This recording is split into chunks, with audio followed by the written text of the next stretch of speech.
All right, welcome back to another series of the Beginner Brain, and with me switching from right-handed golfer to left-handed golfer, I've brought in the heavy hitters today to help me with this process. So I've got with me Dr. Faizan Imtiaz, who is our resident sports psychologist, and Reed Halton, who is all things fitness here at 180 Golf, or My 180 Golf. So the process, I'm going to give myself about 100 hours to try and see how far I can get as far as ability, switching from right-handed to left-handed. I've done a couple sessions already, have not hit a ball yet today, so this will be interesting. The beauty is I'm using Reed's club. Reed is a lefty, so he is that natural lefty. I am not. So we'll give this a shot. We're going to today talk a little bit about how the brain processes being right and left-handed and making a switch, and how the body makes that same change. So here at My 180 Golf, the whole idea is that we see golf in a different way. And so if you think 180 degrees from what you normally see. So we also believe in combining and looking at the synergy between the mind, the body, and the tactical and the technical side, which I handle as a PGA teaching professional. So between the three of us, we're working with our clients to try and develop a better golfer. And it can happen in any one of those pillars or all four, because they're all integrated. So let's give this a crack. So I've had 2 sessions already. So I've had probably, of my 100 hours, I've had probably in the neighborhood of about 40 minutes of practice. So today I'm going to ask some questions as I go along this process. Even just putting on my glove today, I wanted to put the right glove on the left hand just out of habit. So we're going to talk a little bit about habits. So why are habits? I guess Faizan, I'll ask you this question because it's more on kind of, I think, the mental side of things. Why are habits so important in being able to do something like this? Yeah, so I think habits are at the center of any complex motor task, really. And I think the number one place to start when thinking about habits is we're not starting from a place of neutral. So when you, for example, pick up a left-handed golf club, you're not starting from, I've never hit a golf ball before, and I'm just learning. Someone's going to teach me the technique. You're actually trying to undo years, maybe sometimes decades of habits of how to approach it from the right side. And so with any habit, whether it's waking up at a certain time, starting a new exercise routine, changing your nutritional habits, you have to first really go through this rough patch of undoing some of the habits you want to erase before you can build on those new habits. So when we're talking about this, as you approach hitting the ball, your mind is automatically going to, where do I put my left pinky? Where do I put my left index? How do I wrap my right hand around it? How tight do I hold the grip? And all of those things are just going to throw you off enough at the beginning to hurt your performance. I think just like anything else, then the name of the game becomes sticking with it and being patient through that sort of rough patch before you can get to neutral and start to build those good habits. Yeah, I think that's actually a really good point, because even just a simple task like brushing your teeth, if you tried to do it with the other hand, is like you can't even hit your mouth, and until you practice it a little bit. So golf, a little bit more complex than brushing my teeth. I'm going to give this a crack. So this is the first swing of the day. I mentioned in the first video, I literally would feel more comfortable if I did a cross-handed grip to do this, but I'm not going to do that. So I'm going to try and learn this the right way, the way I would try and teach somebody. So, and I think one of the important points of the teaching side is actually being process-oriented, not outcome-driven. See, now you know, Reed, why I had you move a little bit over that way. So yeah, the S word, and it's not Shane, is definitely in play here. So in trying to save Reed's shins, I had to move back a little bit. So.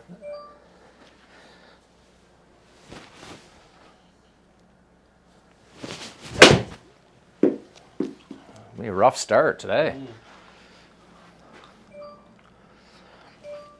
So I did hit some good ones on the first couple sessions. But it's I was about 100 yards carry with a 7-iron. There's 3 good ones. So if you haven't figured it out already, we are not going to be editing out, and only having the good shots. There's going to be a lot of these. Probably have had some bad ones already today that didn't really see on the first one. There's another hosel rocket off the toe, more so. So why am I finding this so hard, Reed, as far as the movement pattern is concerned? Like, it just feels like it's not me swinging. Like, if I swing on this way, it's just like I don't even have to think about it. So how's the muscle patterning kind of working on this? Yeah, I mean, anybody developing a new skill, you're learning a new skill essentially, right?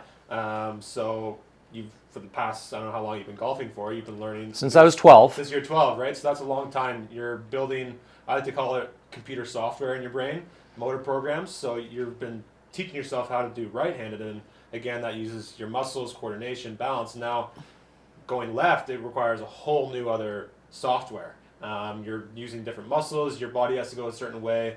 Your mind's thinking about, okay, now I got to use this foot, or I got to go back and use these hips and swinging motion.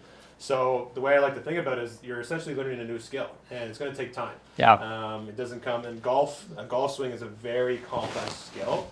Requires lots of coordination, and your brain's trying to process the information of, okay, I got to get my weight to the back foot. I got to swing with my hips and my arms. And a simple skill like throwing a ball is easy to learn. That's something that you learn as you're a kid. But this is a more advanced skill to learn where you're using different parts of your body. So it's going to take a while. Yeah, this whole process has been good, because it really does, take you back and put you in the beginner's, mindset. Like, having played since I was 12 years old, it's sometimes easy to kind of think, well, why can't this person get this swing? Like I've shown you how to do it. You've got a good grip. You've got a good posture. Why can't you hit the ball? Yeah. And now, of course, that's not necessarily what we're thinking, but it does put you back in their shoes a little bit. Yeah. Okay, let's see if we can get one kind of somewhere down the middle of the fairway. There we go. That was kind of more like I was.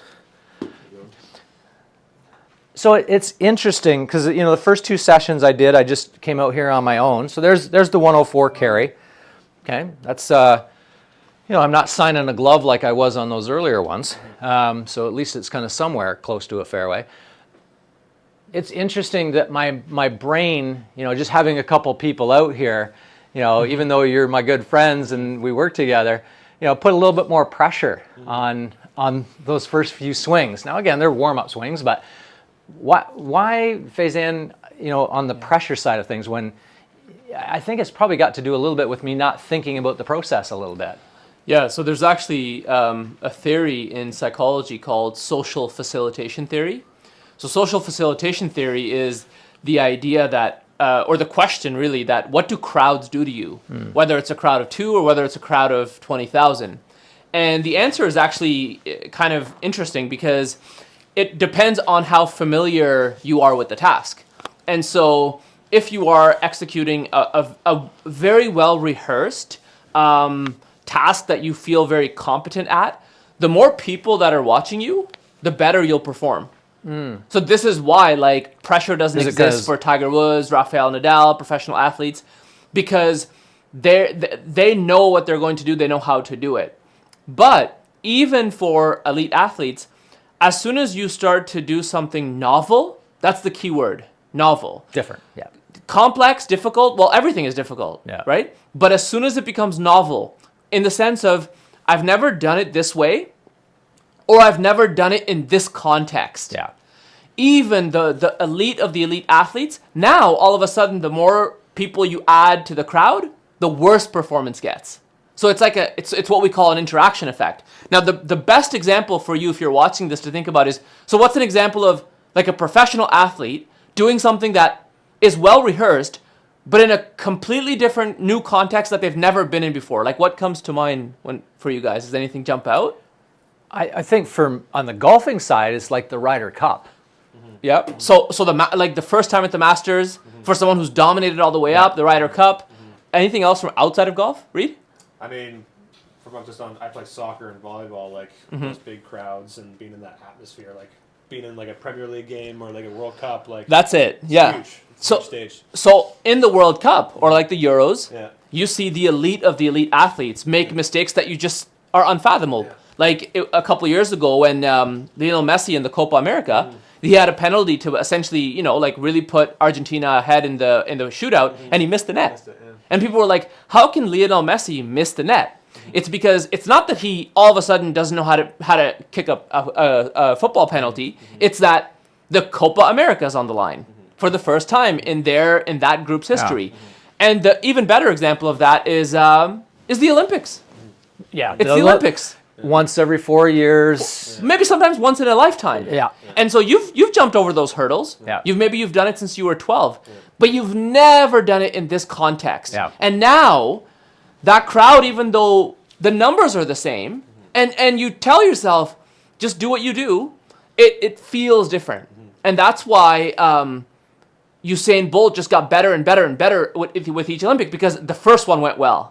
Yeah. So now the novelty is completely washed out. It's really a fascinating. Robert Zajonc is the researcher who came up with the social facilitation theory, but it's really a fascinating tell into why now for you might like the first couple shots are really rough. It's because we've never seen you hit left-handed. Like this is the first time I've seen you. It wasn't pretty. So even though you're thinking like there's no pressure here, I mean that kind of is what pressure is. Yeah. Is that you can't feel it, but it's there. Yeah, yeah.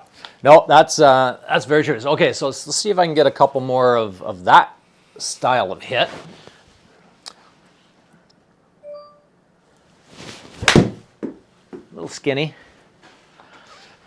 So one of the interesting things is as I'm hitting balls here, there's a process in practice that we as teaching professionals use, whether it's block practice or random practice. And typically people find themselves, as a coach in one of those two camps. It's, it should be this or it should be that. And I think it's more nuanced than that. I think, doing random practice as a beginner makes absolutely no sense. They have to get some type, they're developing that pattern. Okay, so now as you become more skilled, then yes, random practice makes more sense in some instances, but there's still always time and places. So when people ask me that question, should I have block practice where I'm hitting the same club over and over again, or should I have random practice? And my answer is almost always the same as it is in many things. It depends. It depends on what your purpose is. If your purpose is to try and simulate on-course conditions, then obviously block practice makes no sense. If you're process-oriented, and this is really what I'm trying to do right now, block practice, to me, this is probably the only way to kind of really learn how to do this. It wouldn't make any sense for me to grab a wedge at this stage, having hit, maybe 100 balls now, left-handed, to start kind of mixing the club up. So I've just got a 7-iron. I'm just going to try and somewhat perfect that movement pattern with one club to try and be able to. That way, I'm comparing apples to apples. Yeah. So, what are any thoughts on block versus random practice from your side, Faizan? Yeah, I mean, I think you're right. It depends on the purpose. For me, I think I never like when golfers just go out and hit balls for fun. Yeah. I think doing that once in a while just to relieve some stress or just purely have fun is fine. But to get better at the game of golf, I don't think it. I just think it's so technical and there's so many things, as Reed said, that are interconnected that you really have to be very deliberate. And so I think when you're beginning, certainly like you have to learn the difference of a feel between a 9-iron and a 6-iron, and so getting a bucket of balls and hitting them is the way to go. But even there, I think it's like you shouldn't hit 47 irons. Like I think you should have some kind of deliberate method of I'm going to hit 4 sand wedges, and then I'm going to hit 4 9-irons, and then 4 7-irons, like all the way down to the driver where you can kind of feel it. And then I'm going to finish by maybe simulating a couple holes. Yeah. Driver, 6-iron, and then a chip and a putt. Like, I think if you look at other sports, athletes are very meticulous in terms of how they set up their practices and their routines. Coaches are as well. And so I think the more you can think about that as a golfer, again, for you, like where are you? What are your goals? Yeah. then it's a lot better than just going out there and hacking away, you know? Yeah. Well, and I think, for me at this point, like everything is, I have to think about everything right now. So there's a lot of mental energy being spent just making sure that my hand is on the club properly, making sure that my posture's good, my alignment's okay, because it's the other side of the ball. So it's a mirror image of kind of what I'm used to, but it's polar opposites of what I kind of, when I walk in on the right side, I have my routine and it's automatic. And so that, talk a little bit, Reed, about how the body kind of puts things on autopilot, and then maybe Faizan chirp in on kind of how the brain processes that whole thing, and I'll hit a few balls while you're thinking about that. All right, so I gotta get a little better turn, just a little open face. Yeah, so the biggest thing with like adding to that is like learning a new skill. It's repetition. Yeah. Like, there's no way about it. You can't cheat your way through it. You've got to practice and you've got to repeat the same process over and over again. And again, I think the big thing that comes with that is feedback. Like your body needs feedback, visual and physical. So like obviously with the simulator, you have this visual feedback. You're able to see, okay, Yeah. I had a really good ball flight. I pushed it. I pulled it, distance, all that kind of stuff. So that's one piece of the feedback where it's like, okay, that was good. So then maybe I can use that information. Okay, that's good power, or I need to hit the ball a little bit harder or a little bit softer. And the same thing, it's like, okay, I hit it off the heel or I hit it off the toe of the club. Like, how did I feel going through that swing? Like, that's the thing that you have to be thinking about, where that mental piece comes in. Like, there's so many variables that you have to think about. But from a feedback in motor pattern perspective, like, you just got to continue to repeat that pattern. When you feel like you had a good swing, you just got to, okay, what did I do? Well? What felt good? Was it my hands? Was it my weight shift? There's so many factors that come into it, but Yeah. I think feedback is a huge thing when you're trying to learn a new skill, for sure. Yeah, feedback is key. Any thoughts, Faizan, on your side, that?